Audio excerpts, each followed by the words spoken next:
বন্ধুরা, তোমরা যারা ইউনিভার্সিটি অফ নর্থ বেঙ্গলের আন্ডারে সেকেন্ড সেমিস্টারে পড়ছো, তাদের এমডিসিতে একটা পেপার রয়েছে যেটার নাম হলো সাস্টেইনেবল ডেভেলপমেন্ট, অর্থাৎ সুসংহত উন্নয়ন। এই পেপারটি যাদের রয়েছে তাদের সিলেবাস কি রয়েছে এই পেপারটির, সেই সিলেবাস সম্বন্ধে আমরা আজকে আলোচনা করব। এটা হচ্ছে সেকেন্ড সেমিস্টার এমডিসিতে যাদের সাস্টেইনেবল ডেভেলপমেন্ট বলে একটা পেপার রয়েছে। দেখে নাও এটা সিলেবাস কি রয়েছে এবং এই সিলেবাসের কি কি প্রশ্ন হতে পারে সেটা আমি পরবর্তী ভিডিওতে আলোচনা করব। এখান থেকে কী কী প্রশ্ন পরীক্ষা আসতে পারে বা কী কী প্রশ্ন এখান থেকে হতে পারে। ঠিক আছে, দেখো তোমাদের সিলেবাসটা কী কী রয়েছে সেকেন্ড সেমিস্টারে। ঠিক আছে, ইউনিট 1-এ তোমাদের যেটা আছে দেখো, সুসংহত উন্নয়নশীল ধারণা এবং পটভূমি। এখান থেকে তোমাদের পড়তে হবে। আর এটা বলে রাখি, এটা হচ্ছে বাংলায় আমি আলোচনা করতেছি এবং ভিডিওর শেষে আমি এর ইংলিশ যে পিডিএফটা রয়েছে সেটা আমি দিয়ে দিব। তোমাদের যার যেটা সুবিধা সেটা তোমরা দেখে নিও। ঠিক আছে, কারো বাংলা ভালো লাগে, কারো ইংলিশ ভালো লাগে। ঠিক আছে, তোমরা শেষে ভিডিও শেষে আমি ইংলিশ পিডিএফটা দিয়ে দেবো, সেখান থেকে তোমরা ইংলিশটা দেখে নিও যদি ইংলিশটা কারো সুবিধা মনে হয়। এখান থেকে তোমাদের দেখো ইউনিট 1-এ থাকতেছে সুসংহত উন্নয়নশীল এর ধারণা এবং পটভূমি। এখানে তোমাদের পড়তে হবে সুসংহত উন্নয়ন কেন্দ্রীয় থিম, একটি শৃঙ্খলা, শিল্পায়ন, নগরায়ন এবং টেকসই উন্নয়নের হুমকি। এখানে টেকসই মানেই কিন্তু সুসংহত। ঠিক আছে, অর্থনৈতিক প্রবৃদ্ধি এবং PPP এর যে ধারণা রয়েছে, তারপর হচ্ছে বুটল্যান্ড রিপোর্ট 1987 এবং টেকসই উন্নয়নের যে ধারণা, টেকসই উন্নয়ন এবং কেন্দ্রীয় ক্ষমতা। তারপরে দেখো UNGA এবং SDG 2015 কিন্তু এখান থেকে পড়তে হবে। এখানে যেটা UNGA রয়েছে এটার ফুল ফর্ম হচ্ছে ইউনাইটেড নেশন জেনারেল অ্যাসেম্বলি এবং SDG যে ফুল আছে সেটার ফুল ফর্ম হচ্ছে সাস্টেনেবল ডেভেলপমেন্ট গোলস। ঠিক আছে, এখান থেকে কিন্তু 2015 ইউনিট 1-এ কিন্তু তোমাদের কিন্তু এগুলি পড়তে হবে, তোমরা দেখে নাও। আর তোমরা চাইলেই খাতা কলম নিয়ে বসতে পারো এবং সিলেবাসটা নোট করতে পারো। ঠিক আছে, ইউনিট 2-তে দেখো তোমাদের কী কী রয়েছে। ইউনিট 2-তে তোমাদের রয়েছে দেখো বাস্তুবিদ্যা এবং জীব বৈচিত্র্য। এখান থেকে তোমাদের পড়তে হবে ইকোসিস্টেম। ঠিক আছে, তোমরা এটার সঙ্গে সবাই পরিচিত। এখান থেকে তোমরা পড়বে জৈব এবং অজৈব উপাদান এবং তাদের সুসংহত ব্যবহার, বাস্তুশাস্ত্র এবং স্থায়িত্ব, শর্তাবলী এবং চিন্তাভাবনা, খাদ্য শৃঙ্খল, খাদ্য ওয়েব, বাস্তুতন্ত্রের শক্তি প্রবাহ, পরিবেশগত নিজ বাসস্থান, ভৌগোলিক পরিসর, সহনশীলতার পরিসর, বিশ্বের জৈব ভৌগোলিক অঞ্চল, পরিবেশগত সীমা, এগুলি কিন্তু তোমাদের এখান থেকে পড়তে হবে। তারপর দেখো ইকোলজিক্যাল ইঞ্জিনিয়ারিং, পরিবেশ সচেতনতার স্তর, কিছু প্রধান ইকোসিস্টেম, বিশ্ব জলজ এবং সামুদ্রিক স্থলজ বন। এখানে উত্তরবঙ্গের উল্লেখটা থাকতে হবে, উত্তরবঙ্গের বিষয়টা কিন্তু এখান থেকে দিয়ে দিয়েছে। ঠিক আছে, মরুভূমি এবং তৃণভূমির সম্বন্ধে কিন্তু তোমাদের এখান থেকে জানতে হবে ইউনিট 2-তে। ঠিক আছে, এটা কিন্তু ইউনিট 2। তারপর দেখো ইউনিট 3-তে তোমাদের কী কী রয়েছে।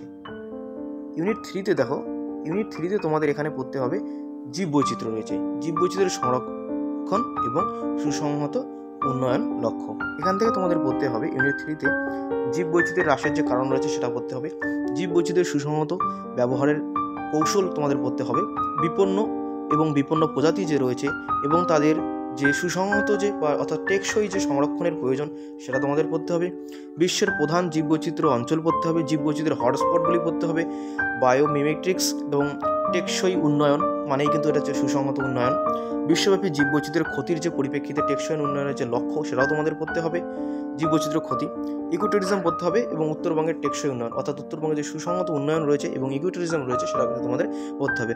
অর্থাৎ তোমাদের কিন্তু এখানে উত্তরবঙ্গটাও কিন্তু এখানে জুড়ে দিয়েছে। ঠিক আছে, তারপরে দেখো ইউনিট 4-এ তোমাদের কী পড়তে হবে। ইউনিট 4-এ তোমাদের পড়তে হবে সুসংহত উন্নয়ন এবং শহর। ঠিক আছে, এখান থেকে তোমরা পড়বে সুসংহত শহর পরিবেশ ধারণা, সুসংহত উন্নয়নে অর্থাৎ টেকসই উন্নয়নের জেন্ডারের ভূমিকা, টেকসই উন্নয়নের জন্য শিক্ষা, টেকসই উন্নয়নের জন্য ধারণার বিবর্তনীয় ইতিহাস, স্বাস্থ্যসেবা, সুস্বাস্থ্যতা এবং টেকসই উন্নয়ন, সহস্রাব্দ উন্নয়ন লক্ষ্য, MDG।